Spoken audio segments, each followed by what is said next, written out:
Here on the Total Theater Broadway Tony Show, Dave Lefkowitz talking to someone I've known for a bunch of years now in the theater. He's the critic for citytour.com. You can also read his work in theatermania.com and theaterpizzazz.com. He's Brian Scott Lipton, and he's with us in the neighborhood. First of all, welcome back to the neighborhood. How you doing? Thank you. Thank you, David. It's a pleasure to be here and a pleasure to reconnect, even if it's virtually. We used to get to do this in person when you lived in New York and when you worked for me, but that was a galaxy a long time ago. Wait. When did I write for you? When was this? Yeah, you did. Where? Remind me, please. I think when I ran Resident, you wrote for me. Oh my God, The Resident! Wow. My first journalism job. Well, you were a pleasure to be edited by, I have to say, Brian Scott Lipton. And now I hope to return the favor on some level by letting you expound about a category that you care about of the Tony Awards, which is Best Actress in a Play. I'll read them out. It's Gabby Beans in The Skin of Our Teeth, LaChanze in Trouble in Mind, Ruth Negga in Macbeth, Deidre O'Connell in Dana H., and Mary Louise Parker, How I Learned to Drive. We want to know who you think will win, who you want to win, and your thoughts on all the folks in the category.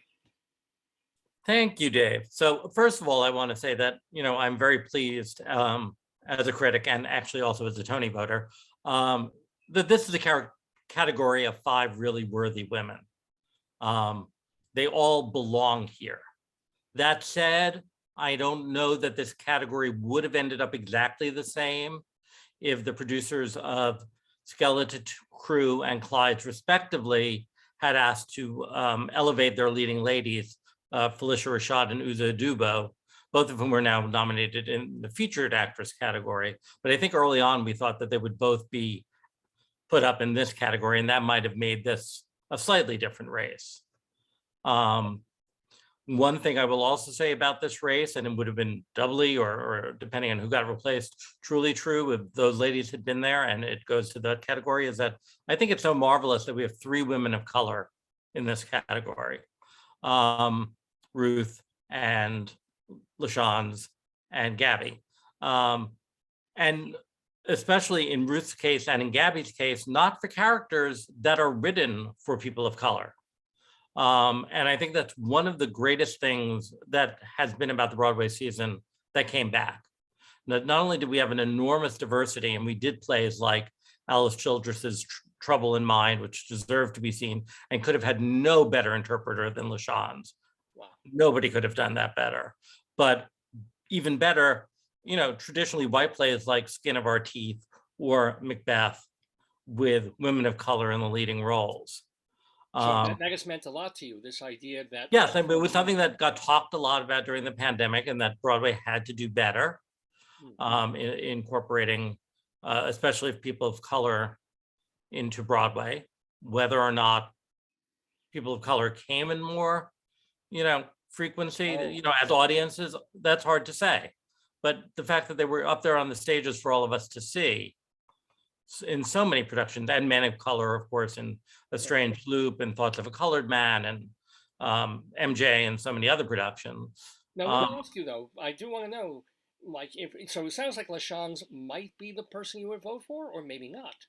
Wait, or you're a voter. I think this is such a great category, and I can't reveal my vote. So all I will say is that, frankly, if any of these women win, I'd be happy. If LaChanze won, especially because she's also a good friend, I'd be really happy. But yes, in going to what I really think will happen, that's a little different. While these 3 women that I've just brought up again, Gabby Beans and Ruth Negga and LaChanze, all give truly marvelous performances, I think this is going to boil down to a 2-way race between the 2 other actresses in this category.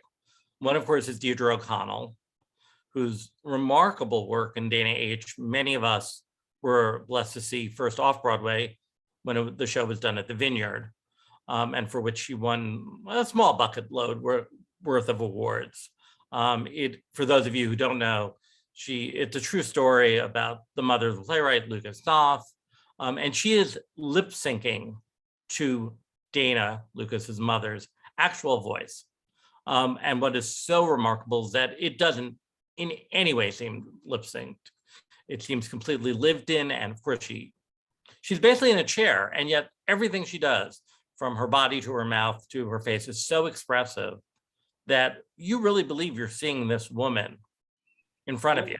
One of the nice things about Deidre O'Connell is she's been towing and plowing the Broadway and the off-Broadway and the off-Broadway fields for a couple of decades now. I mean, she was a familiar face, and now suddenly everybody knows who she is. It took so long, and now it's like, oh, Deidre O'Connell, because of this play. So she might get rewarded for it, but maybe Mary Louise Parker might take it for How I Learned to Drive. Well, yes. So going to that, I do think that at the end of the day, and although some people think it's unusual because Mary Louise won the Tony Award last year in this category for her amazing work in The Sound Inside, I am sort of predicting a two-peat. What she does in How I Learned to Drive, Paula Vogel's incredibly brilliant and incredibly hard to watch in some ways play about child molestation, is really of another level. I mean, as most people or some people know, Mary Louise first did this play with David Morse, her co-star, in 1997. And in either way, of course, she was not a teenager. It is a memory play, so it's meant to be acted by somebody clearly older than the protagonist, who we see from the ages basically of 11 to 18. But Mary Louise is, approximately 60 right now, and she is completely believable in these scenes, in all those ages. Physically, it's remarkable. She looks like she hasn't aged in 25 years. But even more, I think she brings even more depth and more pathos to this role than she even did originally. And I was blessed to see the original production. Now, let me ask you, so you're thinking possibly Mary Louise could take it, but do you have anything? You were talking about a couple of plays where they chose not to, the producers chose to keep the actresses as featured actresses. What about omissions, the snubs, if you will, of Deborah Messing for Birthday Candles, Sarah Jessica Parker for Plaza Suite, anybody else? Do you care? Did it matter? I don't think anybody per se was snubbed. I will say that I was incredibly impressed with Sarah Jessica Parker's work in Plaza Suite. She proved to be, although I think we knew this, a truly gifted comedian, both physically and verbally, especially her ability to play three different characters in three very different situations over the course of Plaza Suite. But it didn't totally surprise me that the Tony Committee would not necessarily pick somebody in a comedy. Interesting. Yeah. Now also, we seem to always sort of favor drama a bit. I know some people also thought as an omission, Emily Davis, who starred in Is This a Room, which ran in rep with Day and Age. And I do think, giving credit when it's due, she gave a really fabulous performance, admittedly in a play that I was one of the few critics that really didn't like. But, I think some people saw that as an actual snub. And I think whenever you're talking about awards and having been nominated for other awards, it's not so much a snub. There's only so many slots. And that's how this works. But it was an exceptionally good year for actresses. So that's nice to know.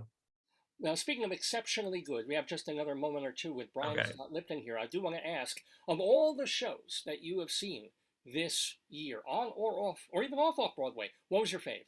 All right, two-part question. Because my favorite really was the Lehman Trilogy, which, for a play that runs about 3.5 hours says a lot.